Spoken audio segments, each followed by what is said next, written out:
يما بقي بالله روحي وأرواح العالمين لإمام مقتل الفدا ورحمة الدائمة على أعدائكم أجمعين يحفظنا هذا إلى قيام يوم الدين. أما بعد فقد قال مولانا الإمام السجاد عليه السلام: يا أمتي بحمد الله أنت عالمة غير معلمة وفهمة غير مفهمة. صلى محمد وعلى محمد. شب ولادت جناب زینب صلی اللہ علیہ وسلم میں آپ سب حضرات کی خدمت میں تمام عالم اسلام اور تمام شہریان جہان اور بالخصوص مراجع اعظام اور بالاخص ہمارے اور آپ کے زمانے کے امام کی خدمت میں تبلیغ پیش کرتا ہوں. انشاءاللہ آج کی اس مختصر سی گفتگو میں عنوان گفتگو ہوگا خصوصیات حضرت زینب سلام اللہ علیہا. وہ کون سی کوالٹی جناب زینب سلام اللہ علیہا کی ذات اقدس کی پائی جاتی تھی کہ جن کوالٹیز کی وجہ سے جناب زینب سلام اللہ علیہا نے مقصد امام حسین علیہ السلام کو بچایا. اس سے پہلے کہ میں گفتگو کی طرف آؤں چاہتا ہوں ایک چھوٹے سے مقدمے کا سہارا لوں. دیکھیے، اگر ہم کسی بھی انسان کی شخصیت اور اس کی پرسنالٹی دیکھنا چاہتے ہیں تو کسی بھی انسان کی شخصیت کو بنانے میں تین چیزوں کا بہت زیادہ رول ہے. پہلی چیز، انسان کی شخصیت میں بہت زیادہ جو اثر کرتی ہے اس چیز کا نام ہے وراثت. جن ماں باپ، دادا دادی، نانا نانی، ماموں، چچا، ان ساری لوگوں کی عادتیں کہیں نہ کہیں جا کر انسان کی شخصیت پر اثر کرتی ہیں. آپ تاریخ میں دیکھیں گے پتا چلے گا بہت سارے ایسے لوگ آپ کو تاریخ میں ملیں گے کہ وہ بہو اپنے آباء و اجداد کی طرح شکل و صورت میں بھی تھے اور ان کا کردار بھی بہو ان کے آباء و اجداد جیسا ہے. عام زندگی میں ہم بھی کہتے ہیں فلاں انسان اس کے چچا پہ گیا ہے، فلاں انسان اس کے ماموں پہ گیا ہے، فلاں انسان اس کے دادا پہ گیا ہے. المختصر یہ کہ کسی بھی انسان کی شخصیت کو بنانے میں تین چیزوں کا بہت زیادہ رول ہے. پہلی چیز کا نام ہے وراثت، دوسری چیز کا نام ہے ماحول. کہ کبھی کبھی انسان کسی ایک اچھے خاندان سے ہے لیکن اس کا ماحول برا ہے تو انسان بھی برا بن جاتا ہے. نہیں، کبھی کبھی اس کا الٹا ہوتا ہے، انسان کسی برے خاندان سے ہے لیکن اسے ماحول اتنا اچھا مل جاتا ہے کہ وہ ایک نیک انسان بن جاتا ہے. اس مثال تاریخ میں بہت زیادہ. اور تیسری چیز جو انسان کی شخصیت پر اثر کرتی ہے اس چیز کا نام ہے تربیت. انسان کی تربیت کون کرتا ہے؟ اگر مربی اور تربیت کرنے والا اچھا ہوگا تو کہیں نہ کہیں جا کر انسان کی شخصیت میں اس کی اچھائی دکھائی دے. اگر خدا نہ خواستہ تربیت کرنے والا کوئی برا انسان ہے تو چاہے انسان لاکھ اچھا ہو لیکن اس کی زندگی میں کہیں نہ کہیں جا کر اس استاد کی اور اس مربی کی بری چیزیں اس کے اندر بھی دکھائی دیں. تو اب آئیے چلتے جناب زینب سلام اللہ علیہا کی زندگی میں ان تین چیزوں کو دیکھنے کی کوشش کرتے ہیں. جناب زینب کی وراثت ایسی کہ نانا تمام انبیاء کا سردار ہے، باپ معصوم سارے ولیوں کا سردار، ماں معصومہ تمام عالمین کی عورتوں کی سردار، بھائی ایسے جو جنت کے جوانوں کے سردار. اور جناب زینب نے ایسے ماحول میں پرورش پائی کہ جس ماحول میں صبح و شام فرشتے آیا کرتے تھے. گھر میں ماں بیٹھی ہوئی ہے، فرشتے چکی چلا رہے ہیں. خود کائنات کا رسول 6 مہینے تک ان کے در پر آ کر سلام کر رہا ہے. اور شہزادی جناب زینب سلام اللہ علیہا کی تربیت کچھ معصوموں نے ایک ساتھ مل کر کی ہے. نانا رسول بھی آپ کے مربی ہیں، بابا علی بھی آپ کے مربی ہیں، ماں فاطمہ زہرا بھی آپ کی مربیہ ہیں، بھائی حسن و حسین بھی آپ کے مربی ہیں.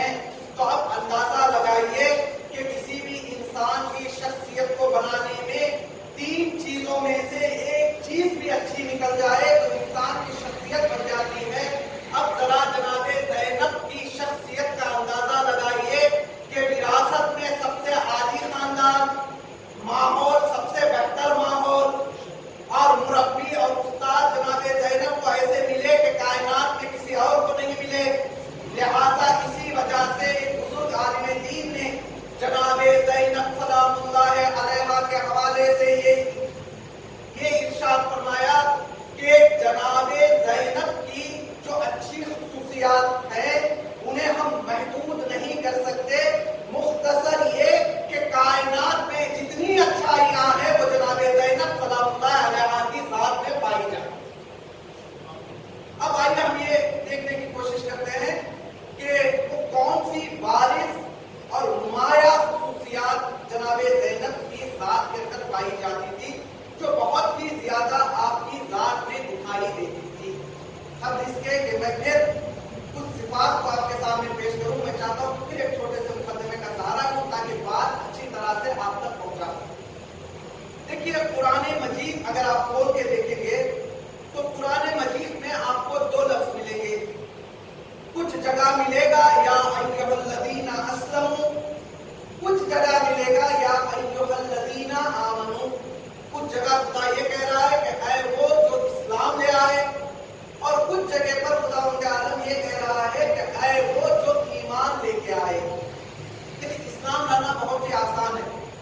فتح مکہ کے بعد پیغمبر اسلام جیسے ہی مکہ میں وارد ہوتے ہیں ایک آواز بلند کرتے ہیں، آج جو بھی اپنی زبان سے کلمے کو جاری کرے گا، لا الہ الا اللہ محمد رسول اللہ کہے گا، اسے ہم اسلام میں داخل بھی کریں گے اور وہ امان میں بھی ہوگا، اسے کسی طرح کا نقصان نہیں پہنچایا جائے گا۔ اب تاریخ بتاتی ہے کہ ایک ہی دن میں ایک پیغمبر کی آواز پر ہزاروں لوگ اسلام لے آئے اور سب کو مسلمان ہونے کا ٹائٹل مل گیا۔ اب مسلمان ہو گئے، زبان سے لا الہ الا اللہ محمد رسول اللہ پڑھا، اس کا مطلب یہ ہے کہ انہیں مسجد میں آنے کی بھی اجازت مل گئی، انہیں مسلمان عورت سے شادی کرنے کی بھی اجازت مل گئی۔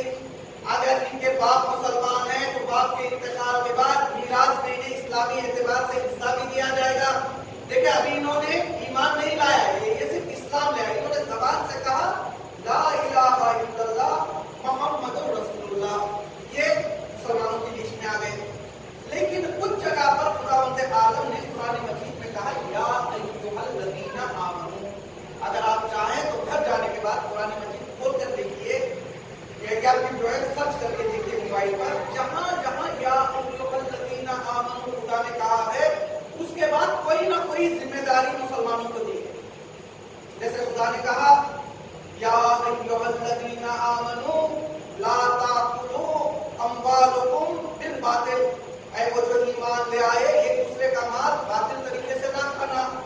یا کہا یا ایھا الذین آمنوا لا تقدموا بین یدی اللہ ورسولہ، اے وہ جو ایمان لے آئے اپنے پیغمبر اور اس کے اللہ سے پہلے فیصلہ نہ سنانا۔ یا کہا یا ایھا الذین آمنوا لا تتخذوا عدوی وعدوکم اولیاء، اے وہ جو ایمان لے آئے تم میرے دشمن اور اپنے دشمن کو اپنا دوست نہ بنانا۔ مختصر یہ کہ یا ایھا الذین آمنوا کے بعد یا کسی چیز کو نہ کرنے کا حکم دیا ہے یا کسی چیز کو کرنے کا حکم دیا ہے، جیسے یا ایھا الذین آمنوا اقیموا الصلاۃ، اے وہ جو ایمان لے آئے نماز کو برپا کرو۔ یا ایھا الذین آمنوا کتب علیکم الصیام کما کتب علی الذین من قبلکم، اے وہ جو ایمان لے آئے تم پر روزے اسی طرح سے واجب کر دیے گئے ہیں جس طرح سے تمہارے پہلے والی قوموں پر واجب کیا گیا تھا۔ تو پتہ چلا قرآن مجید میں کچھ جگہ یا ایھا الذین اسلموا ہے، وہاں صرف لوگوں کے اسلام لانے کا تذکرہ ملتا ہے، کوئی ذمہ داری بیان نہیں کی گئی ہے۔ کچھ جگہ یا ایھا الذین آمنوا ملتا ہے، جب خدا نے مومنین کا تذکرہ کیا ساتھ میں کوئی نہ کوئی ذمہ داری ضرور دی۔ اب لفظوں کو بدل کر میں یوں کہوں کہ خداوند عالم جب بھی یہ کہہ رہا ہے اے وہ جو ایمان لے آئے، یعنی وہ لوگ جو اپنے آپ کو مومن سمجھتے ہو، تو مومن وہ ہوتا ہے جو ان کوالٹیز پر عمل کرے۔ جہاں جہاں خداوند عالم نے یا ایھا الذین آمنوا کے بعد جو حکم دیا ہے، اب مومن وہی ہوگا جو ان سارے احکامات پر عمل کرے۔ اگر خدا نے کہا یا ایھا الذین آمنوا لا تأکلوا اموالکم بالباطل، اے وہ جو ایمان لے آئے ایک دوسرے کا مال باطل طریقے سے نہ کھاؤ۔ اب کوئی اپنے آپ کو مومن بھی کہے، لوگوں کے